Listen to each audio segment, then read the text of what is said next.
en la cual vamos a trabajar un contenido que hemos estado viendo en esta unidad, que tiene que ver, ¿no es cierto?, cómo se ha desarrollado la vida en torno al término del siglo XIX y comienzos del siglo XX en Chile. ¿Cómo vivían los chilenos en esa época? ¿A qué se dedicaban? ¿Cómo se fue desarrollando la sociedad, cierto? ¿Cómo se fue armando esta sociedad? Luego de haber formado, ¿no es cierto?, nuestra nación, nuestra independencia, a veces con muchos aciertos, otras veces desaciertos, ¿no es cierto?, porque estábamos probando, ¿no es cierto?, de cierta manera, este nuevo país que se está formando. Entonces, obviamente van a haber muchas equivocaciones en cuanto a las reformas y a las constituciones. Algunas de estas leyes no son para todas las personas iguales, ¿no es cierto? Además que Chile se está formando geográficamente, se formó hacia fines del siglo XIX, ¿no es cierto? Tras la guerra del Pacífico, se cedió a la Patagonia, hay poblaciones en el sur en la cual se está pudiendo llegar, y además de eso tenemos que en el norte de Chile, ¿no es cierto?, tenemos este recurso natural que se llama el salitre. El salitre, entonces, es un recurso natural que se extrae en el desierto, en la zona de Arica, Antofagasta, en el sur del Perú y en Bolivia. Entonces, este recurso natural fue extraído, ¿no es cierto?, y generó bastantes ganancias para el pueblo de Chile. Ahora, estas ganancias no fueron para todos iguales, como vimos en la clase anterior. Estas ganancias ayudaron, ¿no es cierto?, a la infraestructura de las ciudades, a la iluminaria, se construyeron ciudades, se construyeron edificios, se invirtió en los colegios, pero resulta que la gente que trabajaba para la extracción del salitre, que estaba en el norte de Chile, ¿cierto?, no tenía las condiciones de trabajo que se requerían y que eran justas, ¿cierto? Los chilenos viajaron al norte con grandes expectativas.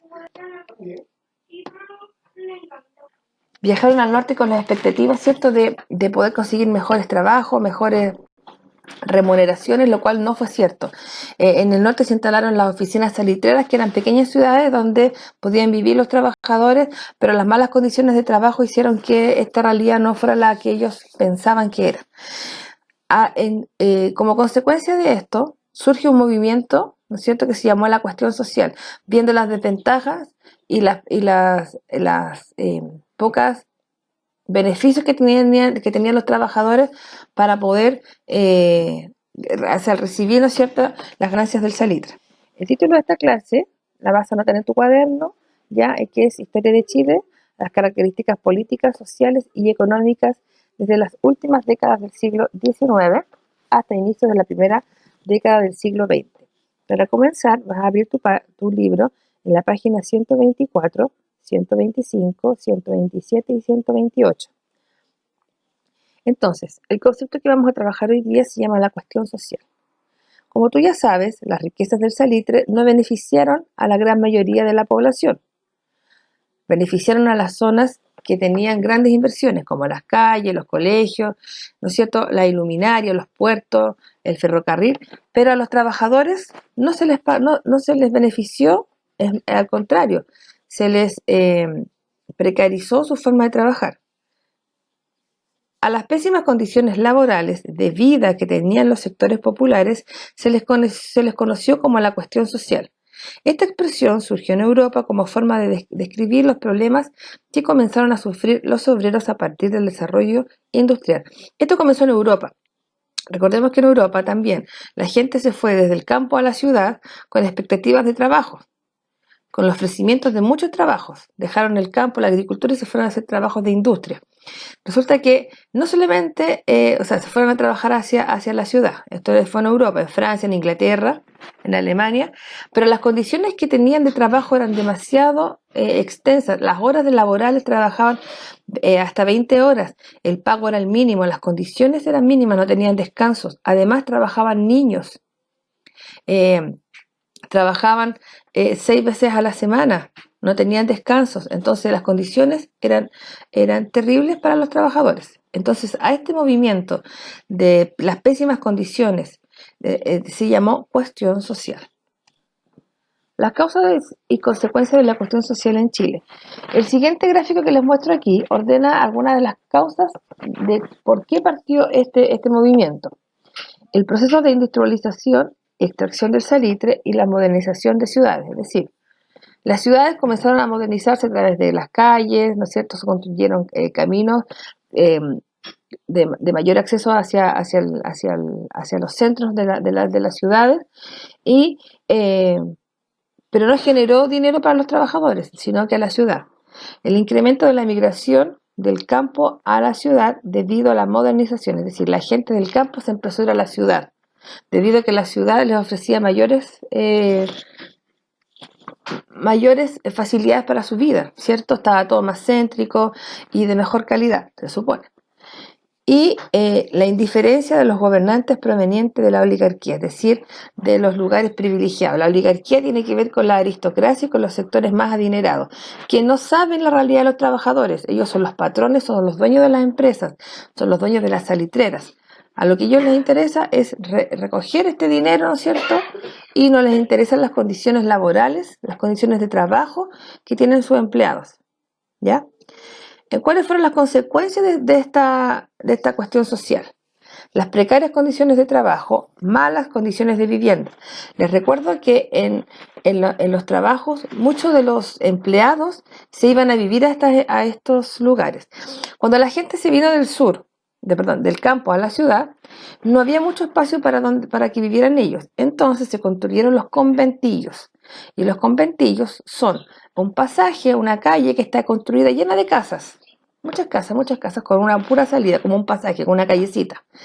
Entonces ahí se produjo un hacinamiento de personas con malas condiciones. Las construcciones eran muy precarias, no habían baños, no había agua potable, no había electricidad. Como estaban todas las personas viviendo juntas, muchas de esas personas, algunas se enfermaron de enfermedades que eran producidas por la mala higiene. Como no había agua potable, no había limpieza de alcantarillado, entonces las condiciones de salud eran muy malas. Muchas de esas personas murieron de enfermedades enfermedades infecciosas intestinales, como el cólera, enfermedades respiratorias, como la tuberculosis en ese tiempo, la difteria, la tos convulsiva. Entonces, en la precariedad de las personas trabajadoras humildes era mucha la precariedad. Vivían hacinados, el dinero que les pagaban no alcanzaba, trabajaban horas excesivas. Entonces, todas esas condiciones como que rebalsaron y se formó un estallido. Como el estallido social que ocurrió hace un año atrás, ocurrió acá lo mismo. La gente no aguantó las condiciones de vida y las condiciones de trabajo y salieron y estalló y se formó la cuestión social, ¿ya? Entonces también ahí dice el hacinamiento y la falta de agua potable, la transmisión de enfermedades por falta de conocimiento de higiene, porque la gente el agua que tenía la podía ocupar para muchas cosas, no solamente darle solamente un uso, como nosotros podemos lavar los platos, ¿no es cierto? Pero esa gente a lo mejor podía darle otra utilidad a esa agua, como probablemente para beber. Entonces, la contaminación y la infección y los conventillos eran un foco de infecciones. Pero la gente no tenía dónde más vivir. Entonces, por eso que las condiciones eran muy malas. Y a todo esto, las autoridades, como dice la causa, no tomaban en cuenta todos estos pesares, porque ellos no vivían la realidad que vivían los obreros. Los obreros son los trabajadores. Bueno, aquí podemos ver en esta imagen, ese es un conventillo, chicos. ¿Se dan cuenta? Así vivían los niños de la época. Era como una callecita donde alrededor estaban construidas todas estas casas y toda la gente vivía así nada ahí, es decir, vivían todos juntos, ¿ya? Probablemente en condiciones que no eran las más cómodas para ellos, ¿ya? Entonces, no había agua potable, no había electricidad, por lo tanto, las condiciones de vida eran muy adversas para esa gente, para esos niños. Más aún, muchos de esos niños tenían que salir a trabajar. Ustedes saben que en la actualidad no está permitido el trabajo infantil. Está contra la ley. Hay una ley que asegura que los niños menores de 18 años no pueden trabajar. Por lo tanto, en ese tiempo no era legal, o sea, era legal trabajar.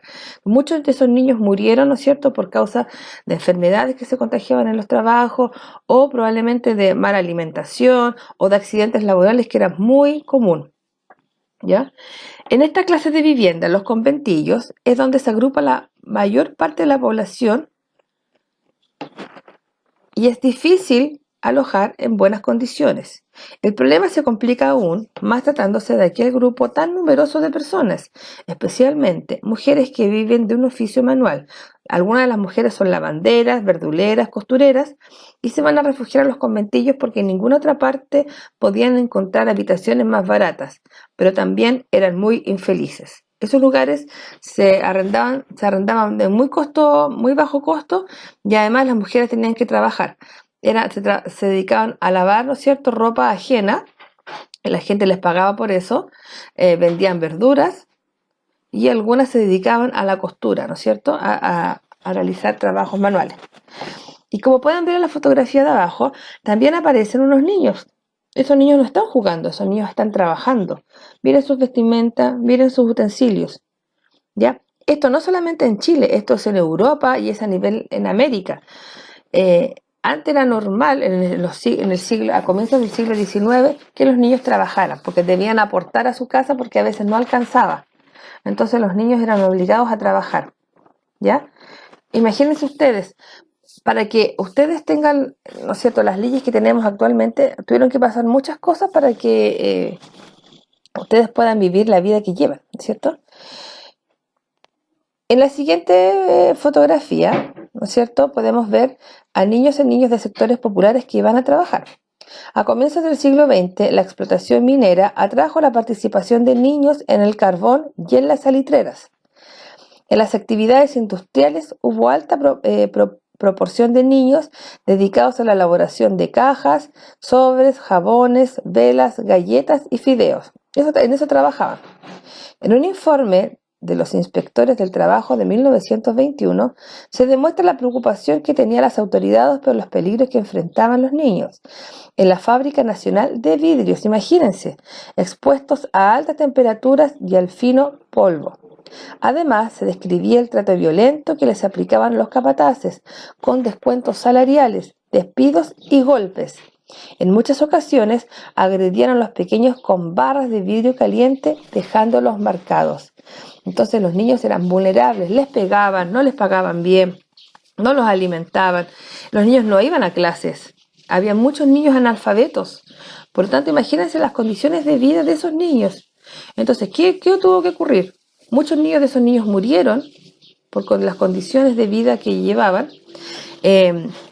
Muchos de los padres de esos niños también murieron en condiciones muy, muy adversas. Entonces, ustedes, para que puedan ver la realidad ahora, que es gracias, ¿no es cierto?, al sacrificio de toda esta gente que pudo trabajar. Aquí tenemos imágenes de más niños trabajando en las fábricas, sobre todo en las mineras. ¿Por qué? Porque los niños, como eran de menor tamaño, podían acceder a lugares en los cuales los hombres de mayor tamaño no podían acceder. Entonces, generalmente en las mineras del carbón y del salitre trabajaban muchos niños y muchos niños murieron producto de este trabajo que era tan sacrificado. Ahí tenemos niños trabajando, ¿no es cierto?, en una industria. En la siguiente fotografía tenemos la imagen de un conventillo de la época. Si ustedes se fijan, así vivían las personas de la época que emigraban. ¿Por qué? Porque los arriendos eran baratos y vivían todos hacinados, todos juntos, sin agua potable, sin electricidad, sin nada. Abajo tenemos una imagen de una salitrera que se llamó, que era una escuela que estaba en el norte y que se llamó Escuela Santa María. Ya les voy a contar qué ocurrió en esta historia, en esta escuela. Y aquí también tenemos más trabajadores de las salitreras. Resulta que en el norte, muchos trabajadores, por las malas condiciones de trabajo, ¿no es cierto?, ellos hicieron una huelga, ¿no es cierto?, para poder pedirle a sus patrones que aumentaran las condiciones de salario y mejoraran las condiciones de trabajo. Estos niños y estos adultos trabajadores obreros fueron llevados a una escuela, esta escuela de Santa María. Y estos niños y estos adultos fueron asesinados por la policía. Esa escuela se llama Escuela de Santa María, ¿ya? Y este sacrificio que ocurrió, ¿no es cierto?, por la represión policial de la época, ¿no es cierto?, acabó con la vida de centenares de niños, centenares de adultos que exigían mejoras en su trabajo, mejores oportunidades, ¿no es cierto?, que se fueron con una esperanza de trabajar. Y ellos, por luchar por sus derechos, fueron asesinados. La imagen que aparece abajo son los trabajadores que fueron asesinados. Esta, ¿no es cierto? Entonces, esto es una historia muy, muy triste que ocurrió en el norte de Chile, pero que si nosotros la miramos ahora en adelante, nos damos cuenta de que fue el sacrificio de las vidas para mejorar las leyes de trabajo. ¿Ya? ¿Cuáles fueron las soluciones que dio el gobierno para acabar con la cuestión social? Es decir, con esta falta de consideración a los trabajadores. Debido a la despreocupación de los gobiernos del periodo frente a la cuestión social, los trabajadores de los sectores populares comenzaron a organizarse para manifestar su descontento y buscar soluciones a las siguientes situaciones de ausencia de leyes laborales: falta de seguro médico, bajos salarios, malas condiciones de seguridad y trabajo infantil. Aquí aparecen más imágenes de gente que trabajaba. Chiquillos, ahora las leyes sirven para regular, ¿no es cierto?, la vida de las personas. Hay unas leyes que se llaman leyes laborales. Esas leyes laborales en la actualidad dicen, por ejemplo, que usted tiene que trabajar 5 o 6 días a la semana, que usted debe trabajar como máximo 8 horas diarias, ¿ya? Si usted trabaja un minuto más, usted le deben pagar ese minuto o ese segundo extra que trabaja, ¿cierto? Además, dentro del trabajo que hace su mamá, que hace su papá, su abuelita, que hacemos todos nosotros, nos tienen que garantizar las condiciones de seguridad, ¿no es cierto? Que si yo tengo un accidente dentro del trabajo, ellos me tienen que pagar, ¿no es cierto?, un seguro médico, llevarme al doctor, llevarme a la ambulancia, o, ¿no es cierto?, una atención médica, ¿no es cierto? También las leyes aseguran en la actualidad que los niños no deben trabajar. También las leyes protegen al trabajador de los abusos laborales, de maltrato laboral. Si un jefe comete un abuso contra un trabajador, ese trabajador va a la inspección del trabajo, se queja y ese empleador es castigado. Pero en ese tiempo no había nada de eso, no había nada. Y es más, el gobierno hacía oídos sordos a estas irregularidades. Las personas trabajaban 20 horas, casi 18, entre 18 y 20 horas, les pagaban, no les decían, por ejemplo, que les iban a pagar 100.000 pesos y les pagaban 70. Entonces el trabajador alegaba y el empleado, y como no había más trabajo, el empleado tenía que aceptar. Por perder su trabajo, el trabajador aguantaba condiciones muy, muy vulneradas. Por lo tanto, con todo esto de la cuestión social, fueron cambiando las leyes. Ya, los invito a ver un video que se llama La cuestión social. Chiquillos, es muy importante que ustedes vean los videos para que ustedes se interioricen y puedan entender un poquito más, ¿ya? ¿Cuáles fueron las primeras manifestaciones del descontento social? La gente se empezó a rebelar, los trabajadores se empezaron a organizar, empezaron a formar agrupaciones, se empezaron a capacitar, se empezaron a dar cuenta de que esto no podía seguir así, no podía seguir muriendo gente cuando trabajaba, que no podían estar soportando las faltas de seguridad y los malos salarios, los malos sueldos. En un comienzo, la lucha por los derechos de los trabajadores, ya que sus manifestaciones fueron reprimidas por las fuerzas policiales, es decir, en ese tiempo no se llamaban carabineros, pero se llamaban fuerzas policiales. Solo después de casi una década de luchas por el Estado, comenzó a promulgar leyes en favor de la protección de trabajadores. Después de 10 años de lucha, de queja de los trabajadores, después de 10 años, recién, ¿no es cierto?, se tomaron medidas. En el año 1902 se hizo una huelga, los trabajadores dejaron de ejercer su labor, es decir, se pararon, exigiendo el fin del sistema de fichas en las minas de carbón de Lote y Coronel. ¿Se acuerdan que yo les contaba que en las salitreras en el norte no les pagaban sueldo, sino que les pagaban con unas fichas? Y con esas fichas ellos iban a comprar a un solo lugar, que se llamaba la pulpería, que era un solo negocio. Entonces, el trabajador recibía la ficha y solamente podía comprar en ese lugar, no recibía más dinero. Entonces eso era un abuso. Entonces los trabajadores dijeron, no, nosotros no queremos fichas, queremos sueldo. Después, en el año 1903, un año después, se hizo una huelga supermasiva en Valparaíso y los trabajadores exigieron el aumento de sus salarios. En el año 1905 hicieron una huelga los trabajadores porque subió el precio de la carne, subió. Otra huelga más. En el año 1906 hicieron una huelga por el aumento en el tiempo de almuerzo en Antofagasta, es decir, probablemente les decían que la hora de colación y la hora de almuerzo podía durar 10 minutos. Algo injusto porque la hora de colación tú tienes que tener derecho a comer y a un descanso. Esas personas no tenían derecho a comer y no tenían descanso. En 1907 se produce otra huelga para terminar con la explotación de los obreros en Iquique, y aquí se conoce como la matanza en la escuela de Santa María de Iquique. ¿Ya?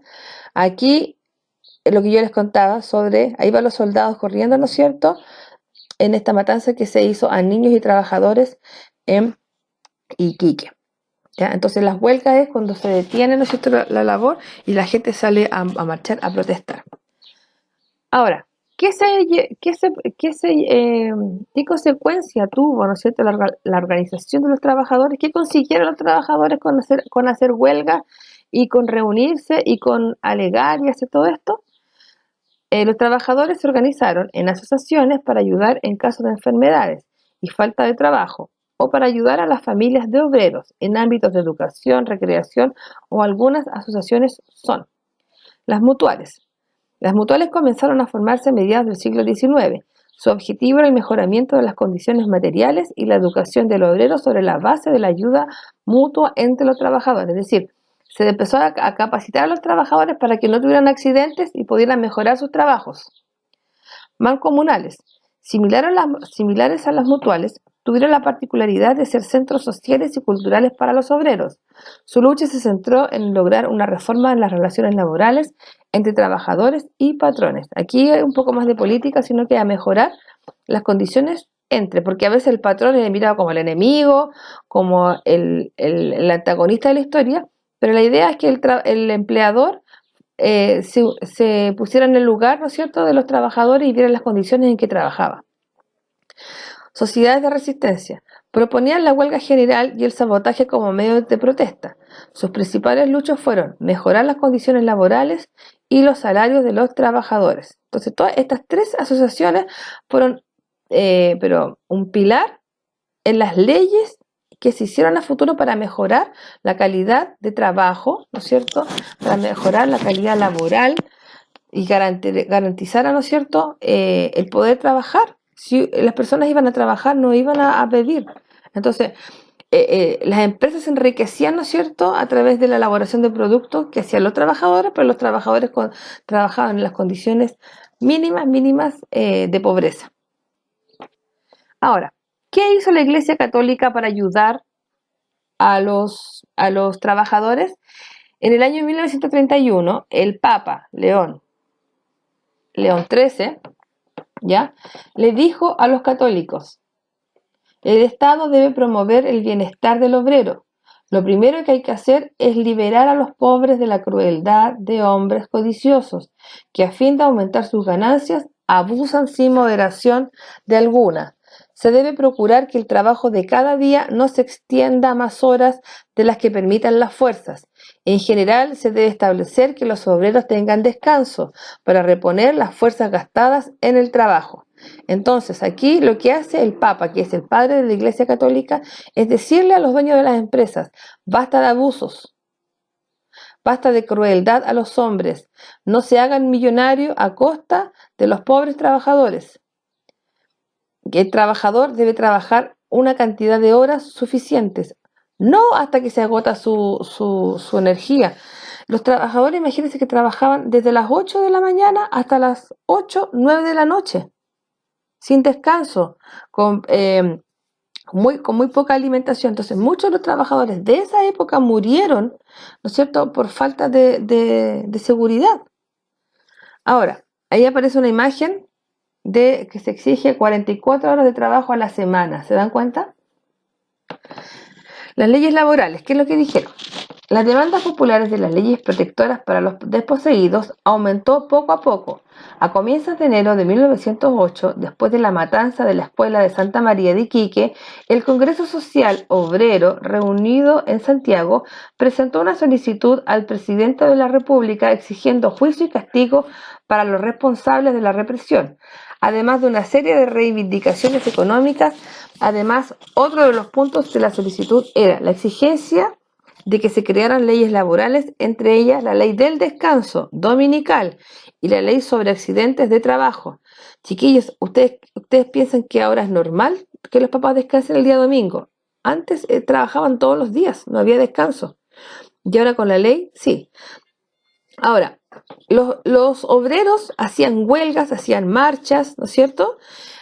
Y eran reprimidas por las fuerzas policiales, muy parecido a lo que ocurre hoy día. Pero en ese tiempo había un objetivo, ¿no es cierto?, que era garantizar para el trabajador los mejores salarios, mejores condiciones de trabajo. Todas las huelgas eran reprimidas por las fuerzas policiales, por la policía. ¿Ya? ¿Qué les parece a ustedes? Chicos, bueno, espero que hayan entendido, hayan comprendido lo que era la cuestión social, ¿no es cierto? ¿Cuáles fueron las causas para que se produjera este estallido social? Las causas de este estallido social, de esta cuestión social, eran las malas condiciones de trabajo laboral, las horas excesivas de trabajo, los malos salarios, los malos sueldos, ¿no es cierto? El trabajo infantil.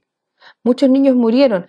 El hacinamiento en los conventillos, ¿ya? Entonces, todo eso explotó en huelga, la gente salió a la calle a protestar, a marchar, la fuerza policial quería reprimir, ¿no es cierto?, estas huelgas, estas marchas. Muchos chilenos murieron, ¿no es cierto?, tratando de luchar por mejorar la calidad de vida. ¿Y qué se consiguió? Que las leyes mejoraran. Se hizo una reforma a las leyes del trabajo y ustedes pueden ver que eso dio fruto, porque ustedes pueden ver que sus padres, ¿no es cierto?, trabajan una cantidad de horas, dentro de la cantidad de horas ellos pueden descansar, pueden almorzar, no trabajan todos los días, hay un acuerdo, ¿no es cierto?, con el empleador. Entonces, el sacrificio de estas personas, que todos los que murieron, ¿no es cierto?, no fue en vano, sino que fue para mejorar las leyes y que los chilenos pudiéramos tener trabajos dignos. El ticket de salida solamente son 2 preguntas y tiene relación con la página 127. Y dice: ¿por qué creen que las manifestaciones obreras eran reprimidas por las fuerzas policiales? ¿Por qué las fuerzas policiales trataban de acabar con estas huelgas y estas protestas? ¿Ya? Y la segunda pregunta dice: ¿cómo imaginas que influyeron las manifestaciones obreras en el logro de derechos laborales? ¿Influyeron que los obreros hicieran huelgas, hicieran manifestaciones, hicieron protestas para mejorar los derechos, para mejorar las leyes? ¿Tuvo resultado que los obreros se manifestaran, hicieran huelgas para mejorar las leyes? ¿Sí o no? Ya, ¿por qué? Expliquen. Chiquillos, recuerden enviar una fotografía identificando su nombre y curso, muy importante el curso, a mi correo mfaundes@cmch.maritas.cl. Que tengan buena jornada, buen trabajo. Cualquier duda me preguntan al correo. Nos vemos en la próxima clase. Adiós.